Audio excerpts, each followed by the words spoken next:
하나님이 이 네 소년에게 학문을 주시고 모든 서적을 깨닫게 하시고 지혜를 주셨으니 다니엘은 또 모든 환상과 꿈을 깨달아 알더라.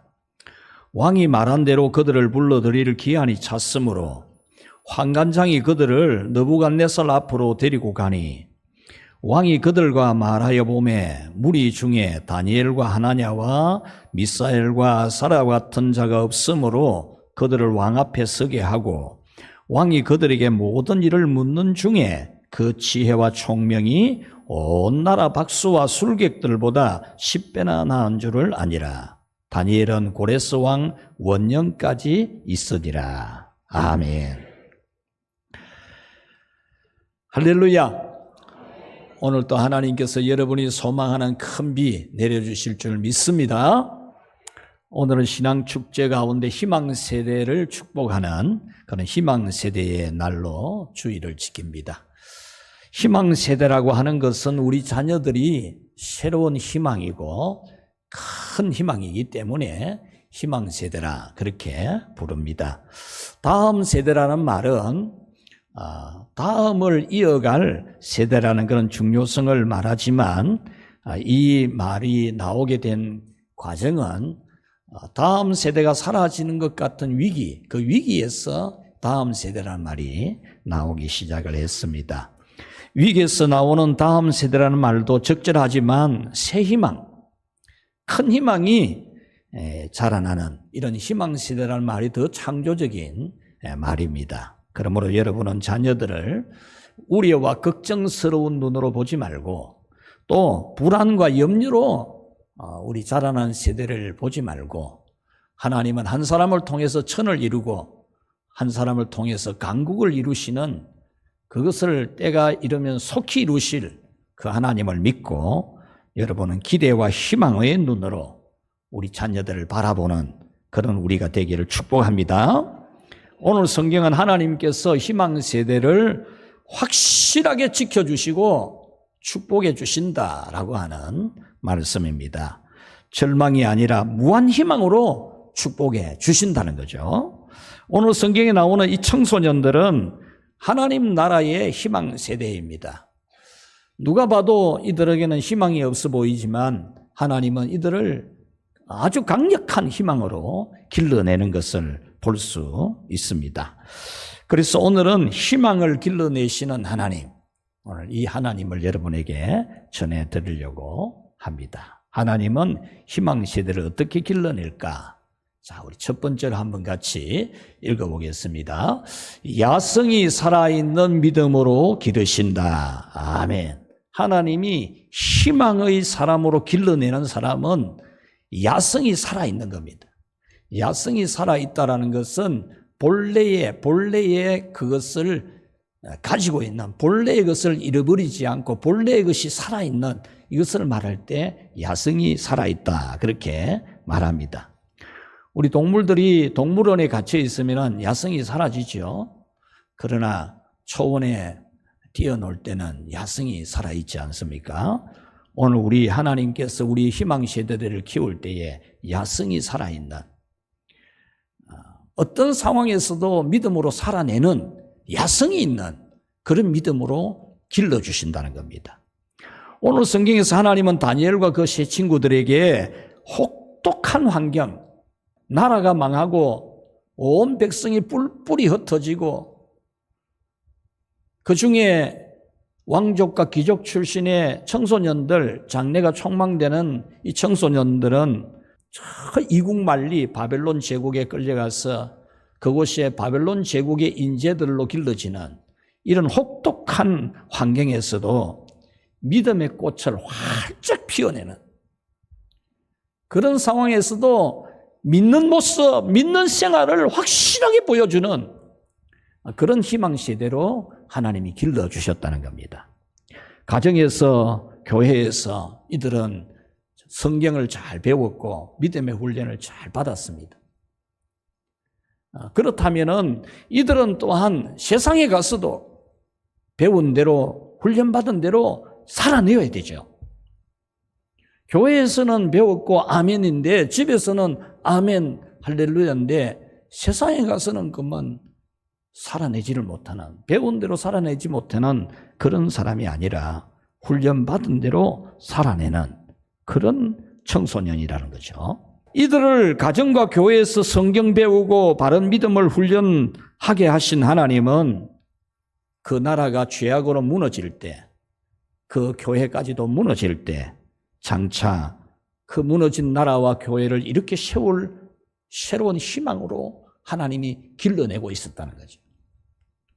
나라가 망했으니 뭐 할 수 없고, 교회가 무너졌으니 어쩔 수 없고, 그렇게 사는 게 아니고 무너진 나라와 교회를 이렇게 세우는 그런 희망이 될 수 있는, 살아있는, 야성이 살아있는, 어떤 상황에서도 믿음을 지켜낼 수 있는 그런 자녀들로 하나님이 훈련을 시켰다는 겁니다.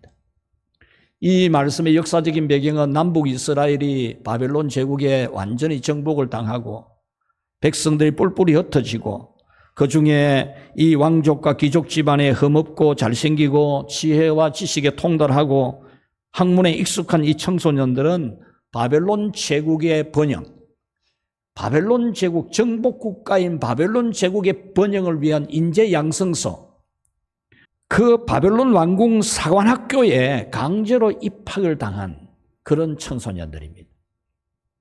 이것은 바벨론의 입장에서는 바벨론 제국의 앞날을 책임지고 갈 그런 인재 양성이었지만은, 하나님의 섭리는, 비록 그 나라는, 그 조국은 하나님 앞에 범죄하여 멸망당할 조국이었고 무너질 나라였지만, 하나님은 그들이 포로로 끌려가서 바벨론 제국의 인재로 키워지는 이 과정에서도 하나님은 오히려 나중에 무너진 나라와 교회를 다시 이렇게 세우는 그런 믿음으로 살아내는, 그 훈련을 시켜내는 그런 하나님의 섭리였다는 거죠.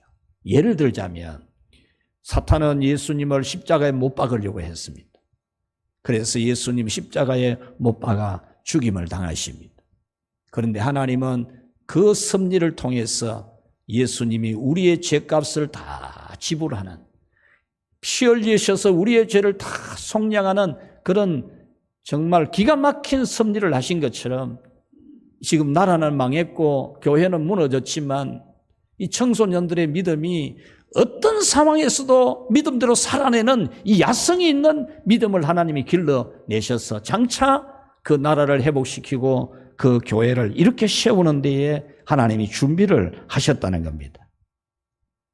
이들은 가정과 교회에서 배운 믿음을 세상에서 지켜내는 현장의 믿음, 그들이 살아가는 사회에서, 세상에서 그 현장에서 믿음을 지켜내는 그런 믿음으로 훈련이 되었습니다.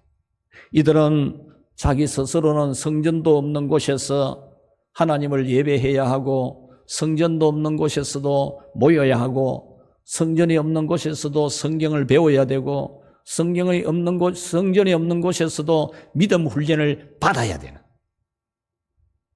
그러면서 스스로의 믿음을 70년 동안 지켜내야 되는, 바벨론 포로 생활 70년 동안 믿음을 지켜내야 되는, 포로 생활 중에서도 믿음을 파수해내야 되는, 믿음을 지켜내야 되는 그런 위치에 있었습니다. 그리고 하나님의 심판이 끝날 때, 그 나라와 교회를 회복시키실 때 그들의 야성의 믿음이 장차 무너진 나라와 교회를 이렇게 세울 사람들을, 후손들에게 그 믿음을 물려주는 그런 사명 또한 이들에게 있었습니다.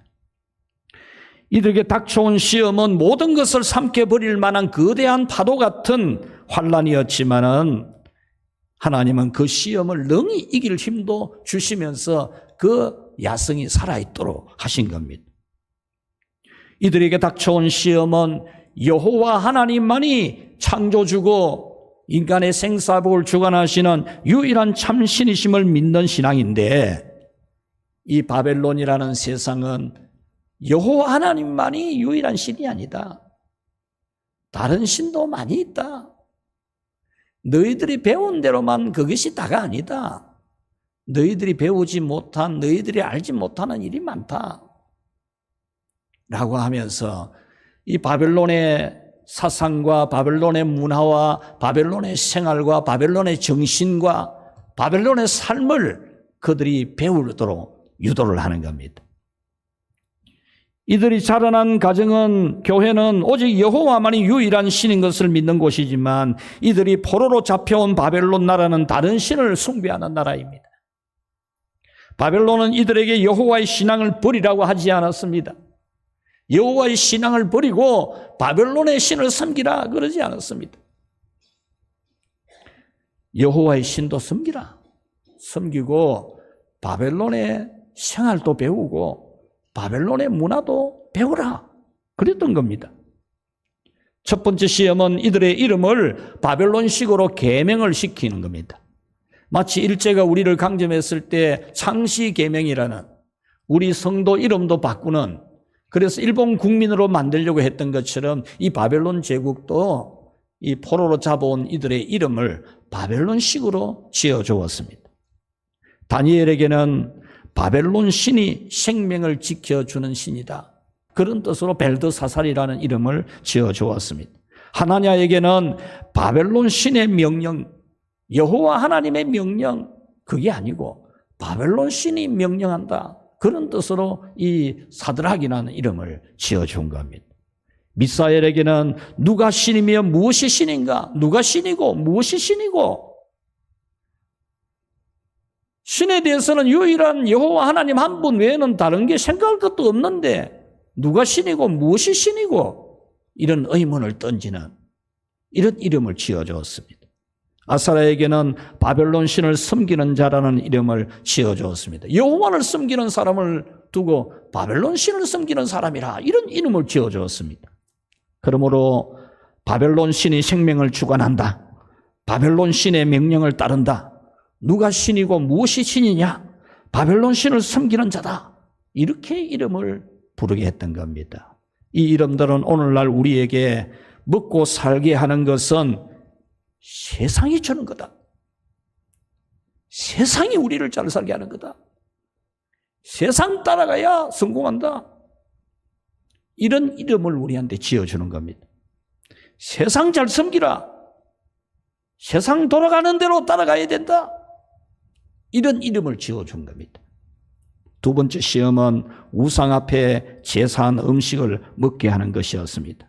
여호와만이 천지 만물을 창조하신 유일한 참신이신데 다른 신이 있는 것처럼 신의 이름도 짓고 신의 모양도 만들고 그 신상 앞에 음식도 갖다 바치고 제사도 하고 절도 하는 그런 그곳에 바쳐진 제물을 먹도록 하는 겁니다. 이 시험도 여호와 하나님을 믿지 말라는 게 아닙니다. 교회 가라, 예배 드리라, 여호와 하나님 믿으라. 그런데 우상 앞에 바친 이 맛있는 고기도 먹어라, 그 말입니다. 하나님은 이 희망세대에게 이런 시험을 이기는, 실천하는, 말씀대로 살아내는 야성의 믿음을 주신 겁니다. 우상에게 바친 제물로 자신을 더럽히지 않으려고 굳게 결심하는 야성의 믿음을 주신 겁니다. 우상에게 바친 치킨, 우상에게 바친 피자, 우상에게 바친 소고기, 우상에게 바친 포도주, 그거 먹고 싶어 하는 그들에게 그거 안 먹어도 된다는 믿음을 가진, 그거 안 먹고도 얼마든지 살아내는 그런 야성이 있는 믿음으로 하나님이 길러내신 겁니다. 이들을 훈련시키는 사관학교장, 환관장은 이들이 요구하는 대로 이 왕이 내려주는 우상 음식 안 먹으면 얼굴이 초췌해져서 왕 앞에 설 때에 이 책임자인 내가 목이 날아갈 수도 있다 하면서 그들의 요구를 들어주지 않으려고 했을 때 이들이 뭐라고 말합니까? 사관학교장님, 교장 선생님, 딱 열흘만 한번 시험해 보십시오. 열흘만. 딱 10일간만 우리한테는 고기 주지 말고 피자 주지 말고 통닭 주지 말고 그냥 야식, 야채하고 밥만 주십시오. 그리고 포도주도 주지 말고 물만 주십시오. 딱 열흘만 한번 시험만 해보십시오. 해보면은 누가 더 얼굴이 좋은지 하나님이 분명히 밝혀줄 겁니다. 이렇게 해서 이들은 열흘간 시험을 통해서 왕이 내려주는 고기, 치킨 안 먹어도, 피자 안 먹어도, 소고기 안 먹어도 얼굴이 훨씬 더 좋도록 해주신 거죠. 믿으십니까? 예, 믿어야 되지. 이 청소년들은 신앙의 순결을 철저하게 지키려고 했을 뿐만 아니라 하나님은 분명히 우리가 이거 안 먹어도 얼마든지 건강하게 하신다는 믿음이 확실히 있었던 거죠. 확실하게. 세 번째 시험은 우상 앞에 절하라는 겁니다. 신상을 만들어 놓고 그 앞에 절하라고 하면서 만약에 절 안 하면 불에 태워 죽이본다. 쇠 녹이는 용광로보다도 더 뜨거운 풀무불에다가 너희들 집어넣어서 태워 죽여본다. 이랬을 때도 이 친구들은 하나님이 건져주실 것이라고. 용광로에 집어넣어도 하나님이 건져주실 거라고. 만약에 하나님이 그렇게 하지 아니할지라도 우리는 우상 앞에 절을 못합니다. 왕이 지금 급박을 하고 있습니다. 왕이 막 지금이라도 절해라. 그러면 살려준다. 이래도 이 친구들은 그것까지는 더 이상 이야기하지 맙시다. 이래 됐지. 그래서 이 친구들을 그 용광로보다 더 뜨거운 풀무불에 집어 던져 넣는 사람은 불에 타 죽고 그 용광로에 들어가 있는 세 사람은 아무 일도 없는 거예요. 던져 넣기는 3명을 던져 넣었는데 보니까 4명이 걸어 다니고 있어요. 4명이. 예수님이 그들과 함께 같이 걸어 다녀요. 용광로 안에서. 머리카락 하나도 안 거슬렸잖아요.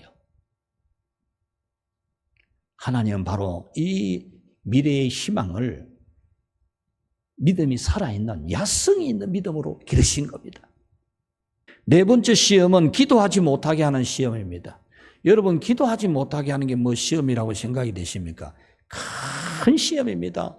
기도가 안 되고 기도문이 막히고 도무지 기도가 안 되는 거 여러분 큰 시험인 줄 알아야 됩니다. 만약에 바벨론 왕 외에 누구에게라도 기도하는 자는 사자굴에 넣어서 사자가 뜯어먹도록 하겠다. 이렇게 왕이 도장을 쿡 찍어가지고 방을 막 붙였습니다. 그런데 다니엘은 하나님께 감사하면서 창문을 열고 보란 듯이. 왜? 맨날 창문 열고 기도했으니까. 저 예루살렘 성전에 있는 방향으로 창문을 열어놓고 하루에 3번씩 기도를 하는 겁니다. 하나님께 기도할 때 보면 문 닫고 하지. 커튼도 치고 하지. 그럴 수도 있지만 이 다니엘은 하던 대로 하는 믿음을 지켜내는 겁니다. 그 믿음으로 살아내는 겁니다. 그랬을 때 하나님은 그 사자굴에 던져진 다니엘이 사자들보다 더 야성이 강한 믿음이 있기 때문에 사자의 야성보다도 이 다니엘의 믿음의 야성이 더 강하기 때문에 사자들이 결코 이 다니엘을 덮칠 수가 없었던 겁니다. 사랑하는 우리 희망세대 어린이 청소년 청년 여러분 그리고 우리 모든 성도 여러분 우리는 바벨론 같은 세상에서 살아가고 있습니다. 하나님께서 여러분에게 이 시험을 이기는 야성의 믿음이 되게 해주시기를 주님의 이름으로 축복합니다. 하나님이 이 야성의 믿음을 주시지 아니하면 여러분은 살아낼 수가 없어요. 믿음대로 살아낼 수가 없어요. 세상에 가면은 세상 따라가는 겁니다. 세상에 어떤 유혹이나 핍박이나 시험이 있어도 단 한 번의 흔들림도 없이 이기는 야성의 믿음. 바벨론 같은 학교를 다녀도 바벨론 같은 직장을 다녀도 바벨론 같은 사업 현장에 살아도 바벨론 같은 사회 문화가 여러분들의 살아가는 삶의 현장이라도 여러분의 참 신앙의 색깔이 바래지게 하려는 요사스러운 마귀의 시험을 단 한 번도 흔들림 없이 이기는 야성의 믿음을 우리 성령님이 오늘 이 시간에 주시기를 축원합니다. 뭐 사자굴 앞에서 벌벌 떨고 뭐 불에 태워 죽인다 하니까 막 꽁무니 빼고, 아이고, 우리 하나님으로부터 여러분 모든 상황에서 믿음으로 살아내는 그런 야성의 복을 받기를 축원합니다. 오늘날 우리 신앙의 순결을 무너지게 하는 것은 일명 초현대주의입니다. 이름 좋죠? 초현대주의. 뭐 영어로 뭐 굳이 말하자면 포스트 모더니즘. 초현대주의 얼마나 좋아요. 현대주의도 좋은데 초현대주의니까 얼마나 좋아요. 초현대주의 사상이 뭡니까? 개인의 다양한 의견, 개인의 다양한 생각, 개인의 다양한 견해, 개인의 다양한 주장, 개인의 다양한 결정, 판단 존중해야 된다. 그겁니다. 그 무엇도 개인의 판단이나 결정을 간섭하면 안 된다. 모든 사람은 각각 고유의 인격을 가지고 있으니까 그 인격을 존중해서 그 사람이 무슨 생각을 하든 무슨 판단을 하든 어떤 결정을 내든 그 사람의 결정을 존중해야 된다. 그 사람이 진리다. 이렇게 말하는 것이 초현대주의입니다. 여러분 얼마나 마땅한 말같이 들립니까? 여러분에게 왜 이것이 마땅한 말처럼 들립니까? 바로 우리 사회가 초현대주의 사상을 가지고 있는 사회에서 살고 있기 때문에 아주 당연하게 들리는 거죠. 누가 내 판단을 잘못됐다 하겠습니까? 기분 나쁘게. 그러나 이것을 인정하게 되면 절대로 바뀔 수 없는 것이 바뀌게 됩니다. 두 가지 예만 들자면, 첫째, 하나님의 존재에 대해서 내가 있다 하면 있고 내가 없다 하면 없는 거야. 그렇게 되잖아요. 성경? 우리는 절대 진리로 믿죠. 점 하나도 틀림이 없는 하나님의 말씀으로 믿습니다. 그런데 초현대주의 사상은 내가 성경과 맞다 하면 성경 맞는 거고 내가 틀렸다면 틀리는 거야. 절대 규범이 어디 있어? 절대 규범은 없는 거야. 내 생각이 중요하고 내 판단이 중요한 거야. 이것이 초현대주의라는 거죠. 기독교 학자들 중에서도 초현대주의를 존중하는 사람들은 아주 중요한 하나를 놓치고 있는 겁니다. 뭐냐? 인간은 타락한 존재라는 거예요.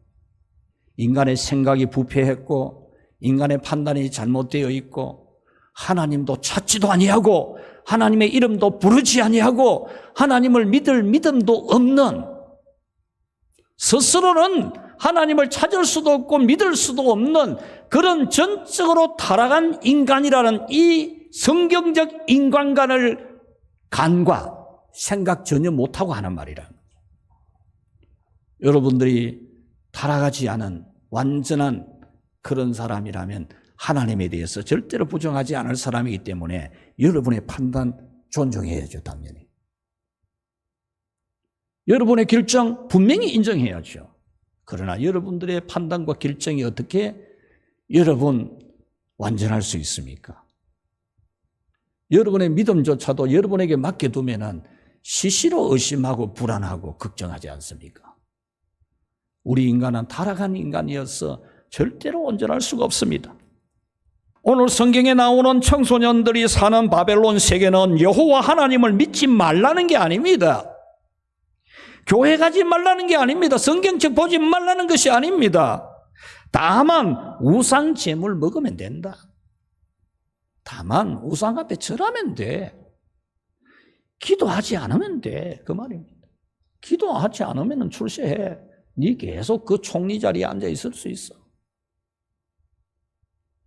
그렇게만 하면 교회 다녀도 되고 예수님 믿어도 되고 그렇게 하면 성공도 하고 부자도 된다. 그 말입니다. 그러나 그런 하나가 못뚝이 무너지게 하는 작은 구멍이 되듯이 모든 신앙이 무너지게 됩니다.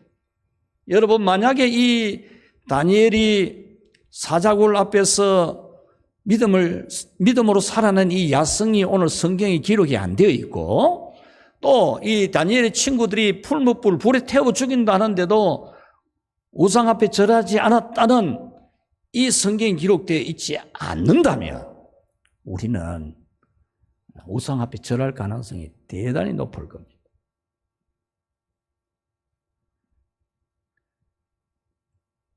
여러분, 하나님이 왜 이들의 이 믿음, 살아내는 이 야성의 믿음을 왜 성경에 기록해 놓았습니까? 우리가 그 상황일 때에 우리의 믿음이 야성이 살아있는 믿음이 되게 하기 위해서입니다.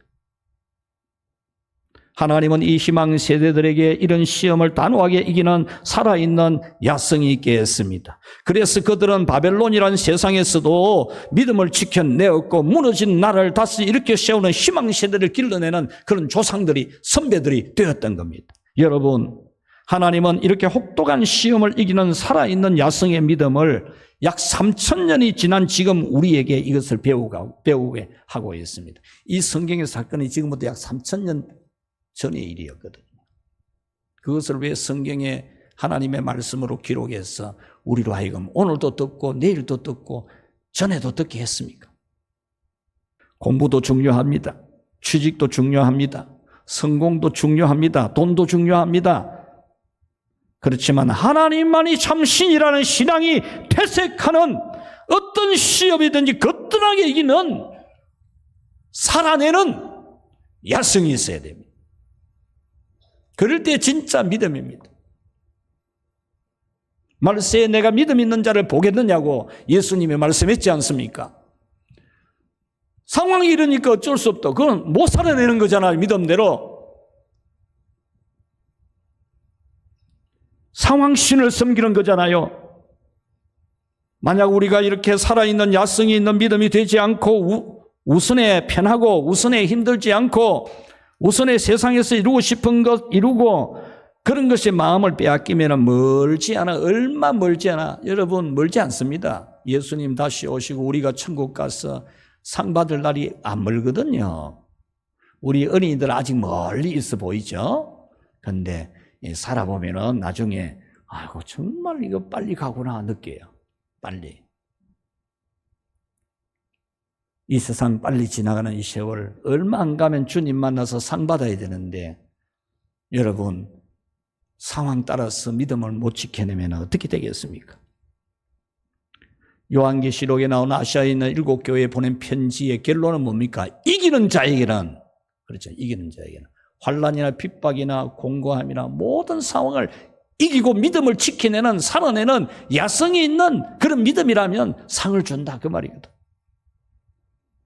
여러분은 눈앞에 보이는 안전이나 성공이나 돈이나 출세라는 마귀의 시험을 거뜬하게 이기는 그런 야성이 살아있는 믿음을 배울 수 있기를 축원합니다. 하나님은 희망세대를 두 번째로 우리 같이 한번 읽어봅시다.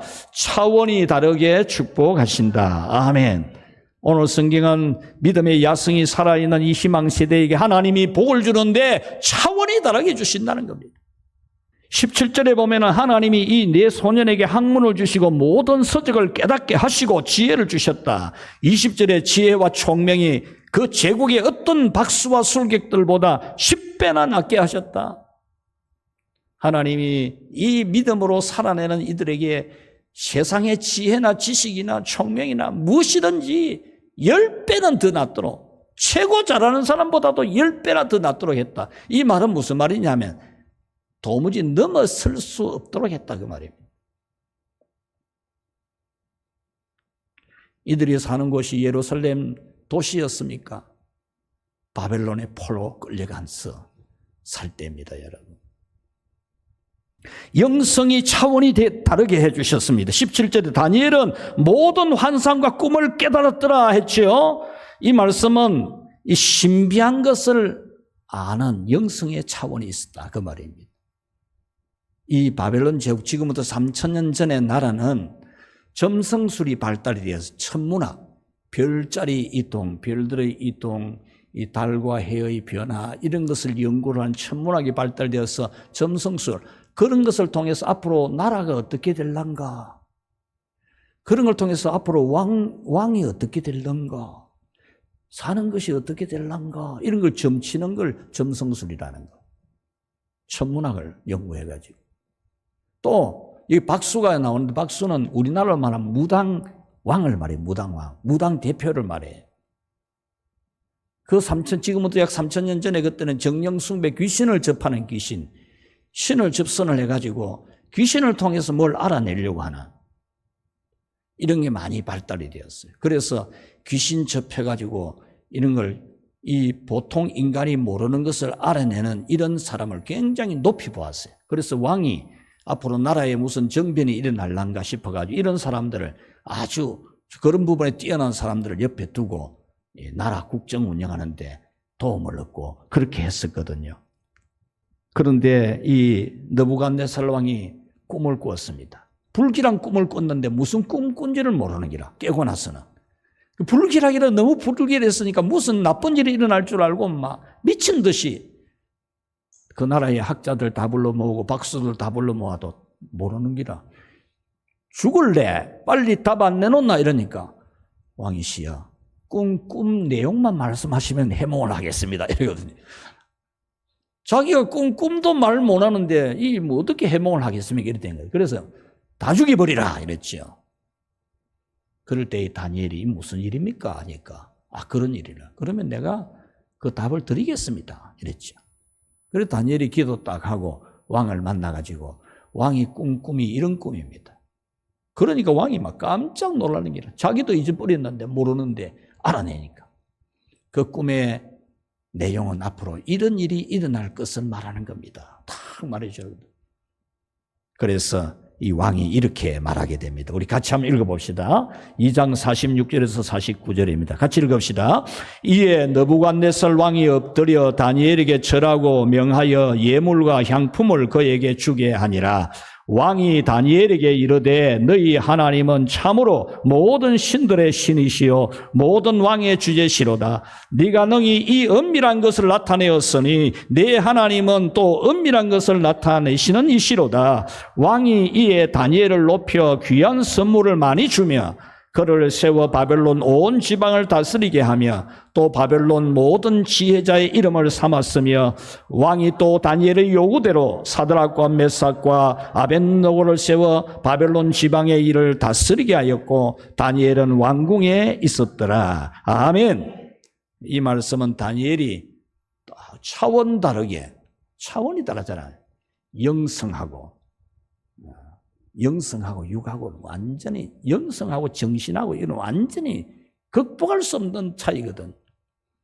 이 딱 성령님이 함께하는 다니엘이 딱 말해주니까 왕이 다니엘 앞에 절을 하는 겁니다. 다니엘에게 절을 하면서 모든 선물을 다 주게 하고 그리고 그 나라에서 어른들, 원로들 그룹인 그 원로들 그룹 중에서 최고 수장으로 세워주고 그 넓은 바벨론 제국의 전체의 총리가 되게 해주죠.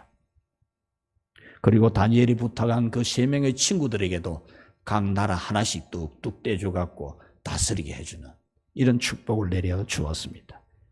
21절에 보면은 다니엘은 고레스 왕 원년까지 있으니라 했습니다. 이 말씀은 다니엘이 나라가 3번 바뀌는 중에도 총리 자리에 있었고 왕이 5번 바뀌는 중에도 총리 자리에 있었다 그 말입니다. 여러분 나라가 바뀐다는 것은 쿠데타가 일어나가지고 정변이 일어나가지고 또 이렇게 왕이 무너지고 왕이 죽고 새로운 왕이 생기고 이렇게 하는 과정이거든요. 우리나라도 이 근대 역사를 보면 얼마나 혼란이 많았습니까? 이런 가운데서 살아남는 게 기적이잖아요. 그런데 이런 가운데서도 하나님이 다니엘을 지켜주셨어요. 우리 한번 사진 2장을 보겠습니다. 이 사진은 다니엘이 사자굴 속에 있는 겁니다. 사자들이 얼마나 야성이 살아있습니까? 그냥 바로 막 떨어지는 순간에 막 그냥 확 깨물어서 머리든지 다리든지 막 다 부스터리를 야성을 지닌 이 사자들인데 이 사자들보다도 야성이 더 있는 게 다니엘의 믿음 아닙니까? 여러분, 여러분의 믿음이 이렇게 되기를 축복합니다. 여러분의 믿음이 이 사자들보다 야성이 더 있어야 돼요. 또 하나 사진을 보겠습니다. 이 사진이 바로 바벨론 제국의 영토입니다. 이 분홍색으로 된 게 바벨론 제국의 영토고 파란 것은 바다입니다. 바다. 온통 바벨론 나라입니다. 저기 어디서 붙었냐 하면은 인도 위에 있는 파키스탄, 아프가니스탄, 우즈베키스탄, 투르크메니스탄, 그 다음에 저기 이라크, 이란, 시리아, 터키, 불가리아까지, 이집트까지, 다 고대사회 이집트가 얼마나 강국이었습니까? 이집트까지 삼키는 겁니다. 이스라엘 나라 저거는 시리아 밑에 저 있는데 보이지도 않을 만큼 작은 땅이잖아요. 이 대제국 바벨론에서 이 정변이 일어나고 국가가 세 번이나 바뀌는 바벨론에서 바사로, 메대에서 바사로 이렇게 나라가 세 번이나 이름이 바뀌는 중에서도 왕이 5명이나 바뀌는 중에서도 총리 자리에 높은 자리에 있게 하신 하나님. 할렐루야. 하나님은 이렇게 살아있는 야성의 믿음을 가진 희망세대에게 큰 복을 주셨습니다. 패망한 나라의 청소년들이 이렇게 위대한 인물들이 된 겁니다. 말씀을 맺겠습니다. 하나님께서 희망으로 기르시는 우리 어린이들, 우리 청소년 여러분, 우리 청년 여러분들, 그리고 우리 모든 성도 여러분, 여러분의 믿음의 야성이 살아있기를 축복합니다. 모든 상황에서도, 어떤 상황에서도 믿음을 지켜내고 믿음대로 살아내는, 불에 집어넣는다 해도, 여러분 우리 나라가 이렇게 복을 받은 것은 순교자들이 많기 때문에, 순교자들이 6.25 전쟁 때 이 공산군들이 내려와서 주일날 예배 드리려고 예배당 안에 들어가 있는 사람들, 너희들 총들 들이대고 지금이라도 예수 안 믿는다 하면 집에 가라, 그러면 살려준다, 안 그러면 너 전부 불태워 죽인다 하는데 전부 예배당 안에서 다 불태워 죽임을 당했잖아요. 예수님 부인 안 하고 불태워 죽임을 당하는 그런 믿음을, 유산을 우리가 물려받았다니까. 총칼 앞에서도, 고문 앞에서도. 여러분의 믿음의 야성이 살아있어서 어떤 상황에서도 여러분들이 믿음으로 살아내는, 바벨론 같은 세상에서도 얼마든지 타협할 수 있는, 이래도 된다 저래도 된다, 그런데 이것만 하면 된다, 이럴 때에 우리는 하나님 말씀대로 살아내는 그런 여러분이 되시기를 주님의 이름으로 축복합니다.